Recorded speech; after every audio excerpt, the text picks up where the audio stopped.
옛날 중국 북방 근처에 한 노인이 살고 있었는데, 이 어느 날 노인의 암컷 말이 오랑캐 나라로 달아나 버렸어요.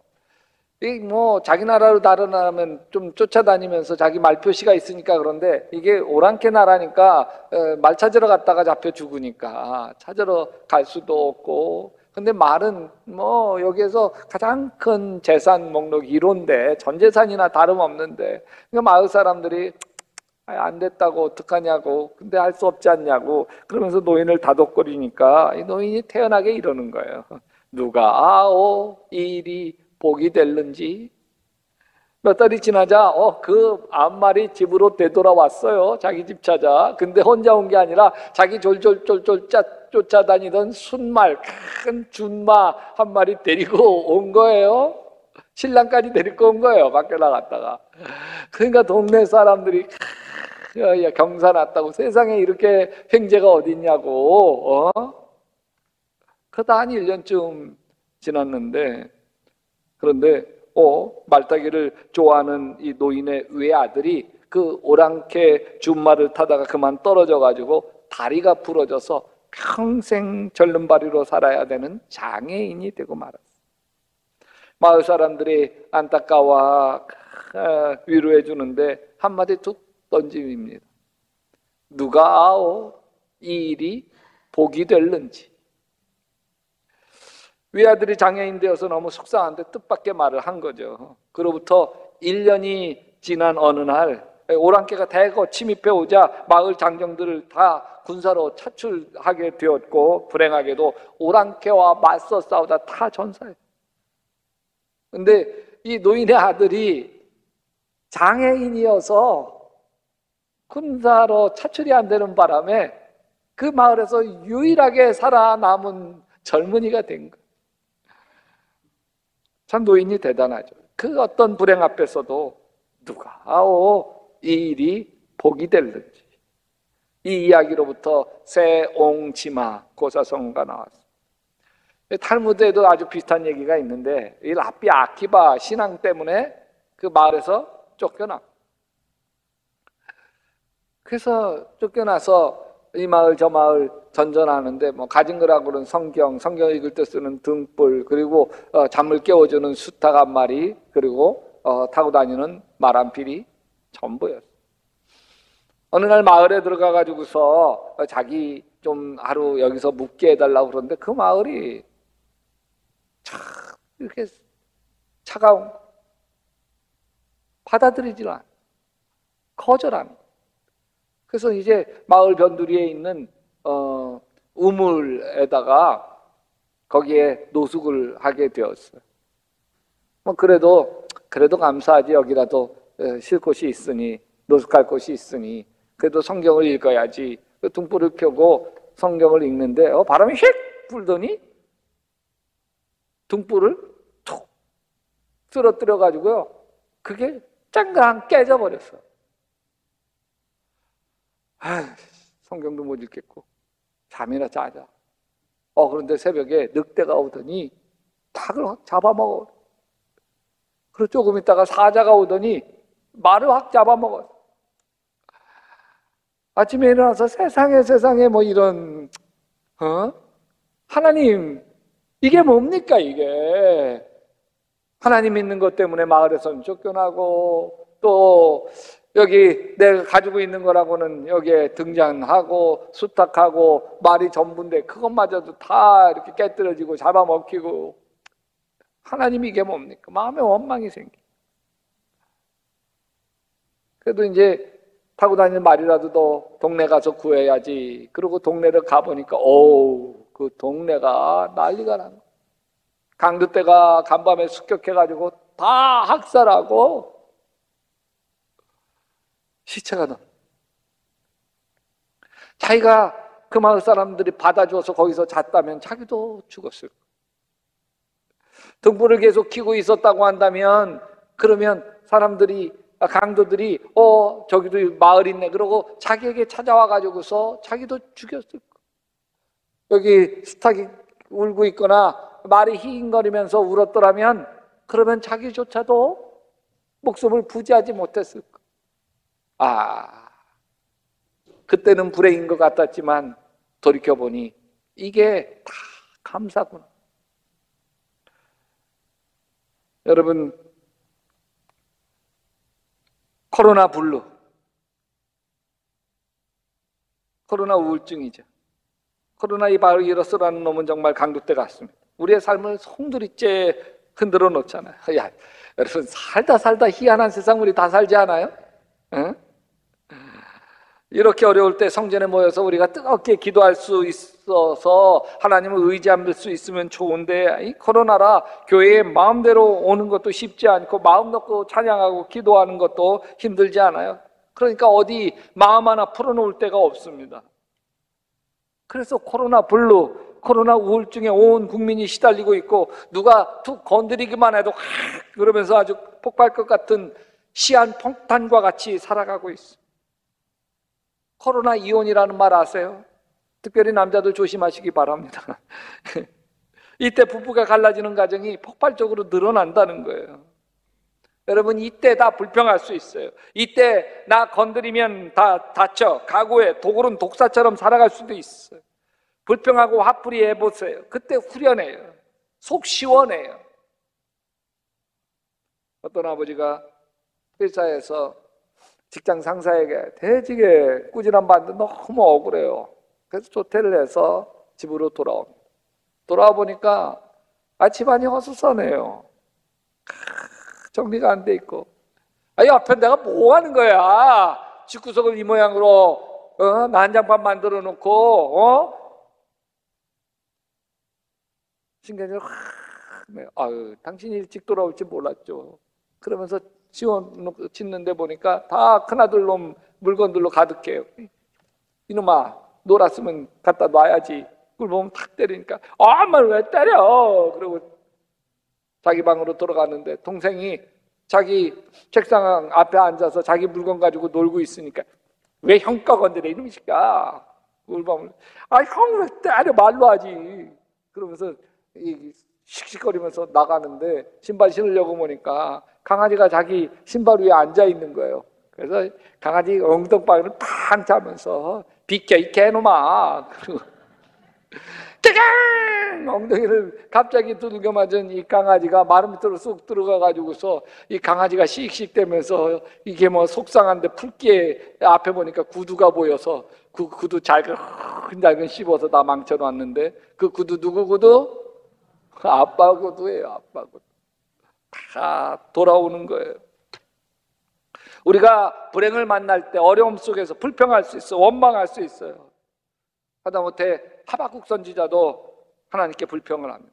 1장 2절에 보면 살려달라고 부르짖어도 듣지 않으시고 폭력이다 외쳐도 구해주지 아니하시니 주님 언제까지 그러실 겁니까? 어찌하여 나로 불의를 보게 하십니까? 어찌하여 악을 그대로 보기만 하십니까? 자기 나라 유다 민족이 바벨론에게 엄청나게 시달리고 있는데 하나님이 계시다면 이럴 수 있을까? 근데 분명한 건 불평하고 원망하면 더 나빠지지. 회복되지 않아. 그걸 깨달은 이 하박국이 이렇게 고백을 합니다. 여러분, 하박국 3장 17절에 그 유명한 말씀이죠. 비록 무화과 나무가 무성치 못하며 포도나무에 열매가 없으며 감람나무에 소출이 없으며 밭에 먹을 것이 없으며 우리의 양이 없으며 외양간에 소가 없을지라도 나는 여호와로 말미암아 즐거워하며 나의 구원의 하나님으로 말미암아 기뻐하리로다. 정말 남은 게 없어요. 망했어요. 망해도 쫄딱 망했어요. 근데 이미 없는데 어쩌겠어요? 후회해봐야 뭐해요? 원망해봐야 어떡하겠어? 우리는 이미 코로나 속으로 들어왔어요. 이제는 이 마스크 지긋지긋해. 그러나 어떡해? 누가 이 일이 복이 될는지. 세옹지마 이 노인이 말하는 거 참 무책임해 보이지만 이 노인은 절망하지 않기로 한 거예요. 이 노인은 남 탓하고 누구 원망하지 않기로 한 거예요. 여러분, 감사는 하나님의 숨은 그림 찾기. 어려움 속에서 감사 조건을 찾는 게 막 감사를 억지로 막 쥐어짜고 아니에요. 고난 속에 숨겨진 하나님의 손길을 찾아내는 거예요. 고난 속에서 감사하는 것은 사실 하나님의 숨은 그림 찾기라 할 수 있어요. 곰곰이 생각하면 하나하나씩 찾아낼 수가 있어요. 여러분, 화상당한 이지선 양, 화상당해서 막 기절해가지고서 막 불이 붙어서 손가락이 다 타버려. 그래서 손가락이 없어. 한마디가 다, 손톱도 하나도 없어.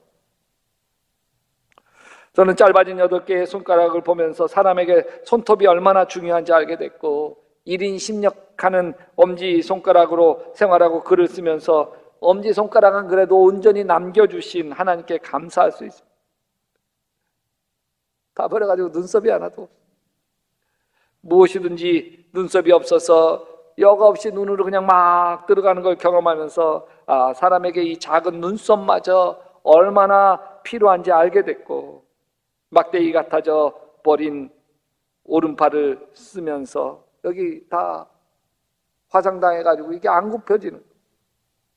하나님이 간절히 구부러지도록 만들어 놓으셨는지, 그리고 이 손이 이 귀에까지 닿는 게 얼마나 중요한지, 간절히 이게 물이 들어가고 막 이런데도 양쪽 손이 귀를 만질 수가 없는, 또 온전하지 못한 귀도 다 녹았으니까 귓바퀴 덕분에, 귓바퀴라고 하는 게 귀에 바퀴가 있는 게 물이 들어가지 않도록 하나님이 얼마나 정교하게 우리가 물 막 비가 맞아도요 여기 그 귀에 물이 안 들어가잖아요.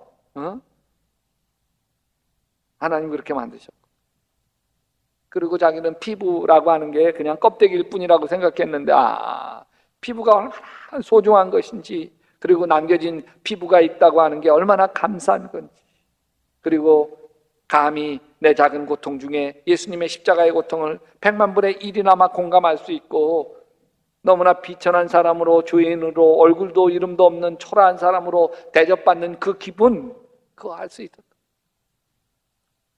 근데 이제는 지난 고통마저도 소중하게 여깁니다. 그 고통이 아니었더라면 지금처럼 남들의 아픔에 진심으로 공감할 수 있는 그런 마음, 가슴이 없었을 거라. 그 누구도, 그 어떤 사람도 죽는 게 낫다는 판단, 옳지 않다는 거예요. 힘겹게 살아가는 장애인들의 인생을 뿌리째 흔들어 놓는 그런 생각은, 그런 말은 옳지 않다는 거예요. 추운 겨울에 노숙자로 지내는 것도 그 사람도 소중하고, 코와 입으로 뭔가를 숨쉬고 이럴 수 없어서 목에 인공적으로 뚫어 놓는 구멍으로 숨쉬고 살아야 하는 사람도 소중하고, 아무도 보이지 않는 곳에 자라는 이름 모를 들풀조차도 하나님이 생명을 허락하신 한 충분히 귀중하고 존중받아야 된다. 사람들은 자신에게 저러고도 살 수 있을까? 예, 이러고도 삽니다.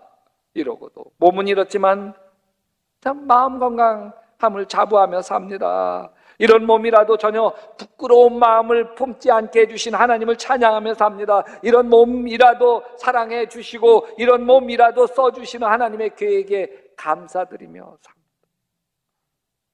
저는 이렇게 누구보다도 행복하게 살고 있습니다. 그러면서 이렇게 감사 기도를 드려요. 하나님, 엄지손가락 다치지 않게 해주셔서 감사해요. 말을 할 수 있게 해주셔서 감사해요. 눈은 볼 수 있게 해주셔서 감사해요. 잘 움직일 수 없는 두 팔도 있어서 감사해요. 걸어 다닐 수 있는 다리가 있어서 감사해요. 화상 입었지만 남아있는 피부가 있어서 감사해요. 건강한 마음 주셔서 감사해요. 사랑하는 가족과 친구 주셔서 감사해요. 이렇게 살아있게 해주셔서 감사해요. 여러분, 감사란 하나님의 숨은 그림 찾기라 했어요. 숨은 그림 잘 보이지 않아요. 숨겨져 있기 때문에 그래요. 자세히 보면 숨은 그림이 보이기 시작합니다. 숨은 그림을 찾는 순간 찾는 기쁨이 있잖아요. 우리의 삶 속에 하나님의 손길이 숨겨져 있습니다. 우리의 삶을 인도하시고 우리의 인격을 빚어주시고 우리를 축복해 주시는 하나님의 손길이 숨겨져 있습니다. 사도 바울이 데살로니가전서 5장 18절에 범사에 감사하라. 이는 그리스도 예수 안에서 너희를 향하신 하나님의 뜻이니라. 여기 범사라고 하는 게 평범한 일이에요.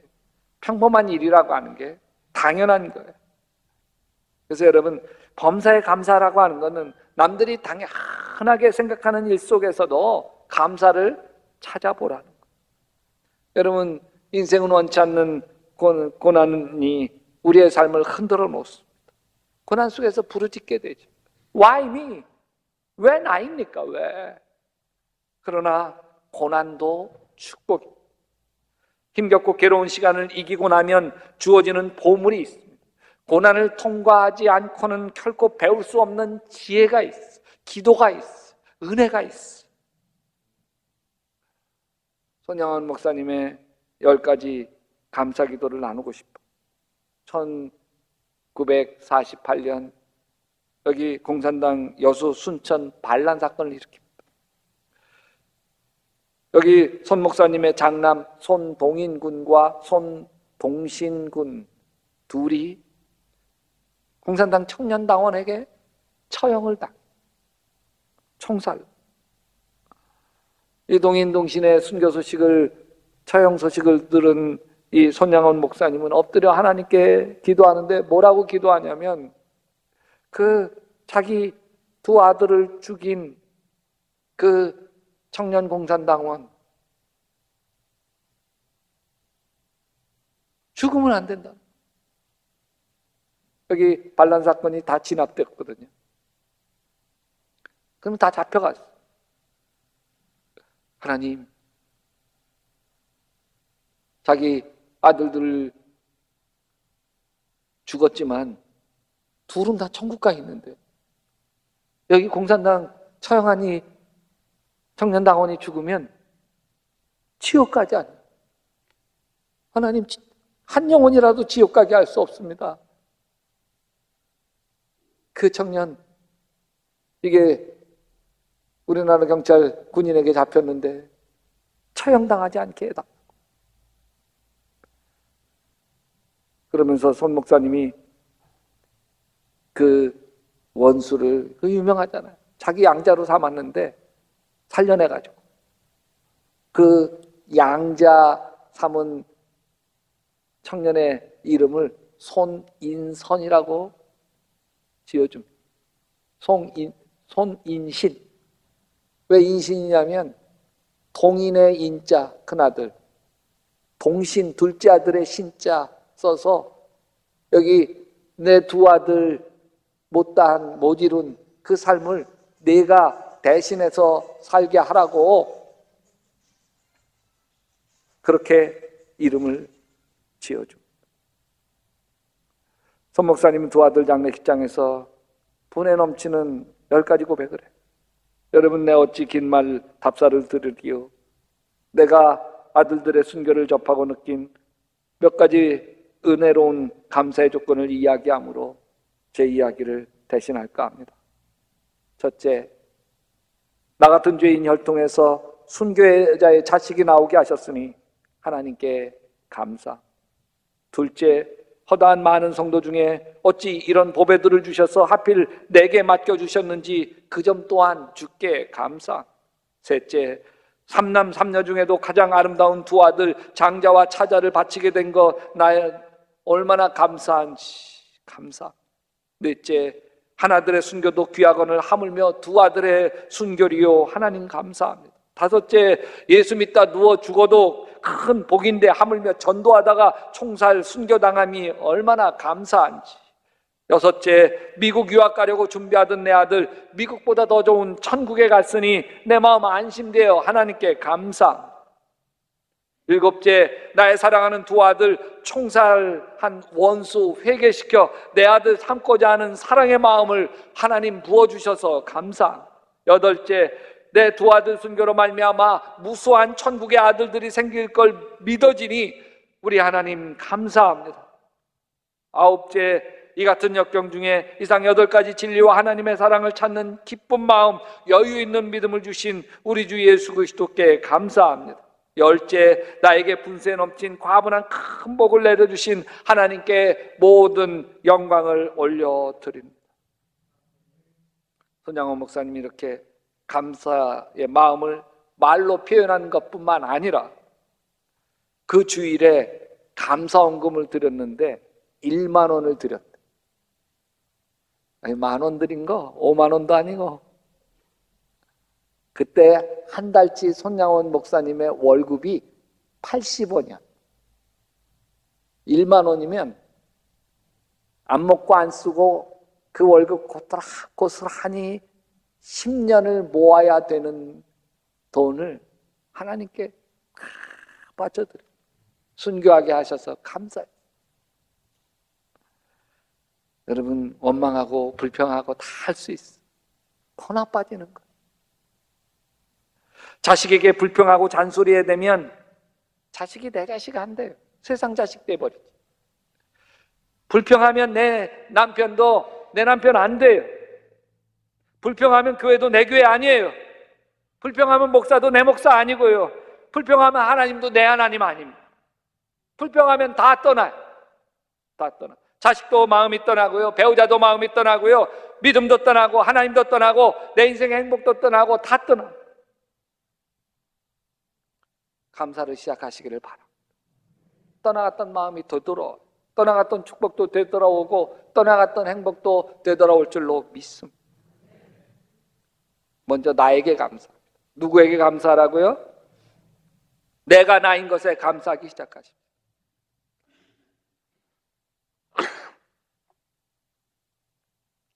따라서 하십시다. 자기 이름을 넣어서 교이야, 내가 나여서 고맙다. 참 힘겨운 인생인데 내가 잘 견뎌주어서 고맙다. 아멘, 아멘. 내 인생에 감사하다. 아멘. 내 몸에 감사하다. 아멘. 내 부모에게 감사하다. 아멘. 우리 사는 집이 감사하다. 아멘. 좁은 집도 감사하다. 아멘. 전세방도 감사하다. 아멘. 내 직장도 감사하다. 아멘. 내 배우자도 감사하다. 아멘. 내 자녀도 감사하다. 아멘. 있는 모습 그대로 감사하다. 아멘. 우리 교회도 감사하다. 아멘. 시편 50편 23절에 이렇게 감사로 제사를 드리는 자가 나를 영화롭게 하리니 그의 행위를 옳게 하는 자에게 내가 하나님의 구원을 보이리라. 여러분, 감사하는 사람에게 구원이라고 하면 건져주시는 거예요. 코로나에서 건져주시고 가난에서 건져주시고 불행에서 건져주시는 기적의 역사가 뭐 때문에? 감사 때문에 일어날 줄로 믿습니다.